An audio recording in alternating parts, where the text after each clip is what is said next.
Pause on Thursday evening due to deliver the State of the Nation address as a part of Newzroom Afrika's build-up to SONA 2025. Our team crisscrossing all 9 provinces of our country, taking stock of what's been achieved since the dawn of democracy. Eldrin St. Piers in Limpopo joins us live now. Eldrin, good morning to you. What are we seeing there? How many promises are being fulfilled in Limpopo?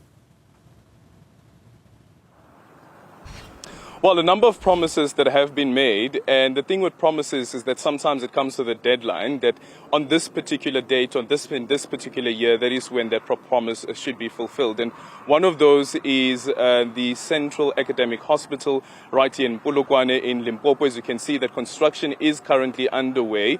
And if you look at when the soil was first turned, back in 2022 or 2023, one of the promises that was made is that this particular facility will be ready by the year 2026. That was the promise that was made by the then Minister of Health, Mr. Phatla, who amongst others said that the 488 beds, the hospital, the planning around it started back in 2008, 2009. That was when the green light was given for it.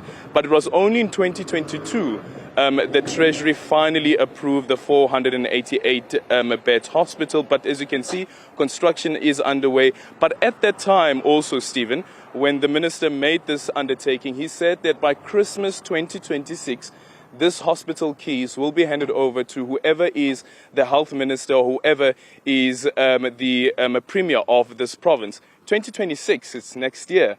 And as it looks currently, there's no chance at all that this hospital will be completed by then. So we understand that the new deadline now is 2028. And joining me now is Neil Shikwambana. He's the spokesperson for the Department of Health. And Neil, a very good morning to you. Thank you so much for making time for us. We are seeing that the cranes have gone up, but they're going to miss the deadline that was initially set. Yes, thank you, Aldrin. Yes, indeed, as we have already alluded to the fact that the new deadline now goes to 2028, because you would understand the intricacies that are actually involved in the construction, pre-construction and also the construction. So, but now we're confident that by 2028, as the minister has already indicated, because this is a project that is funded by National Department of Health to support provinces. So we're confident and we're actually excited with the addition of the 488 beds to the already 2,800 that we have in the province. Yeah. Then how does the Department of Health then explain to the people of Polokwane that yes, about 20 years ago, we said that we have this plan for this hospital. 2022 Treasury then finally says, okay, we're approving this, here's the money. And yet again, there's going to be another extension of this deadline. Only in 2028 will this hospital be ready. How do you account to the people of this province?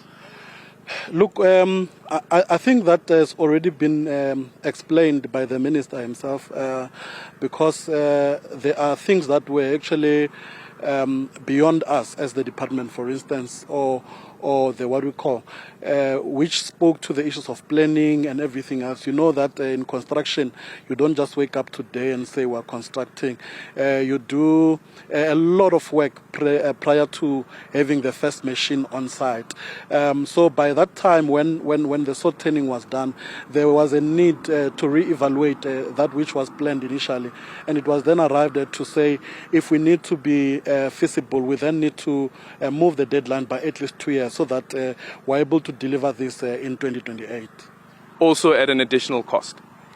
Well, that goes without saying, because also in terms of projections, you would know that if you project a project, if you make projections for a construction project, materials go up on an annual basis, and that has got a knock-on effect on the construction itself. Yeah. What is clear and evident is that, as I was saying to my colleague now, it is a government that is at work. Yes, the promises have been made. Yes, the deadlines have been met. But there is work that is happening. But then there are the external pressures as well. Like, for instance, an influx of foreign nationals that put pressure on the hospitals as well as the health facilities, whether primary or as well as secondary. The premier, who was the MEC for health, has stressed this particular issue as well, and the burden that it puts on the province. What's her strategy now, as she is the premier of the province?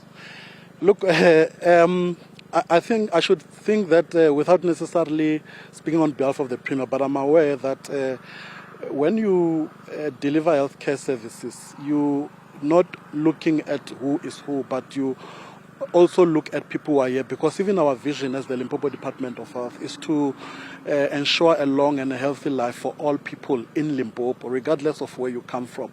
So from time to time, obviously, there will be external pressures, as we are indicating, because of a number of reasons, some of which you can't. For instance, if we experience a boom in terms of economy in the province, you're likely going to have a lot of people coming, not necessarily only foreign nationals. You could be having people coming from other provinces, just like it is the case with Johannesburg, or with Gauteng, I'm sorry.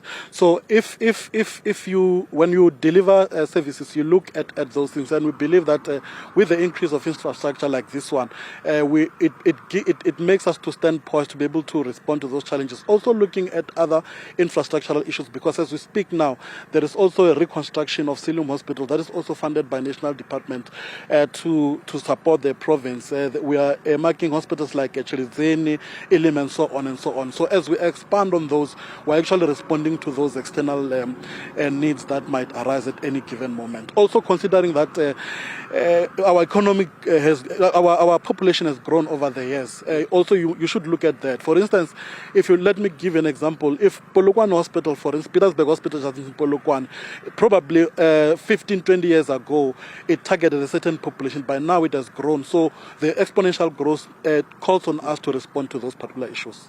And in the conversation that you had with my colleague, Ntokozo Khumalo, was also this issue around the nurses to patient ratio. But I want to take the conversation further. This is now around the safety of the healthcare workers. We were at Khatshweni clinic a bit earlier on today. This is where the two nurses were allegedly robbed as well as raped, and know that a suspect has been arrested, 28-year-old has been arrested, but the clinic is still closed. I just quickly want to play this Voxies. We spoke to some of the patients outside the clinic, not too clear about why the clinic is still closed, but just take a listen to what they had to say. I retshware shapo causing batsadi ba rena ba tsore ba ye kae, like bo magolo a rena ba tše dipilisi mo ke, so ge di ba feletše a gone mo ile gore ba ka gona causing a bana tšhelete go namela gore ba ye tleliniking ya ga matšha. Le rena e re tshware ga botse causing bana ba rena ga ba lwala a gone mo re ka ba išang gone. Perfect. Thank you. Well, and that's one of the concerns that are raised by some of these people here in Khatshweni. Where do they go to, considering that this particular clinic, which was a 24-hour clinic, has been closed? It's been about 3 weeks now. What's the plan? Because I was even saying to our viewers earlier on, when the president mentioned this incident during the ANC January 8th statement, he referred to it as raping the nation.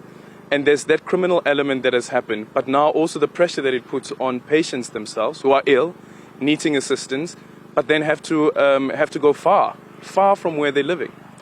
Yes, Aldrin, this is not an ideal situation, and it's quite unfortunate because for us, that's not what we would prefer. You'd remember that at some point, we actually reopened that facility. However, on inside, we then realized that the toll that the incident has taken on the employees, not only at Khatshweni but for all our healthcare workers, is huge.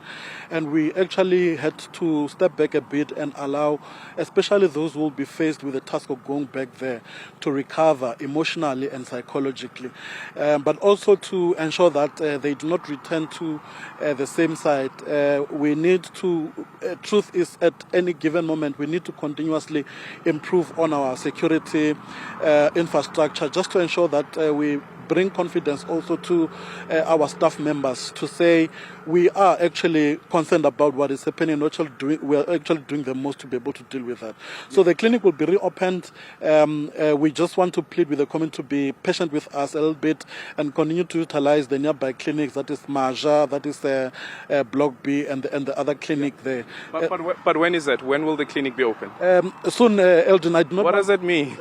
It means very soon. I do not want to attach a date as to say tomorrow or next week or when. But I don't think it's something that would take months or or something that's going to happen. Can I ask you this?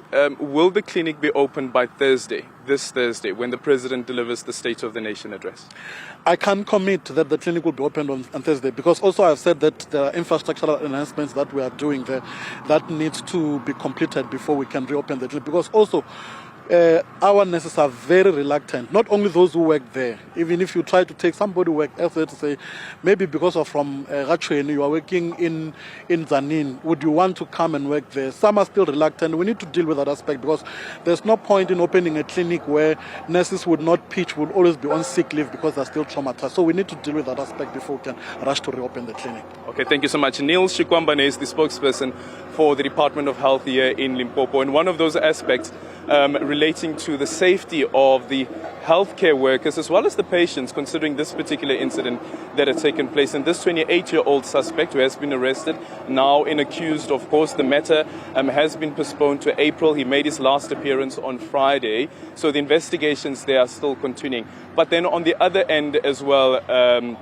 Stephen, is this question around delayed projects. And when Dr. Patla was here in the province with the soil turning, he said that what the president had said to him is that with this particular hospital and this construction, he doesn't want to have another Medupi. And we know how the cost of the Medupi as well as Kusile power stations just shot up into the billions.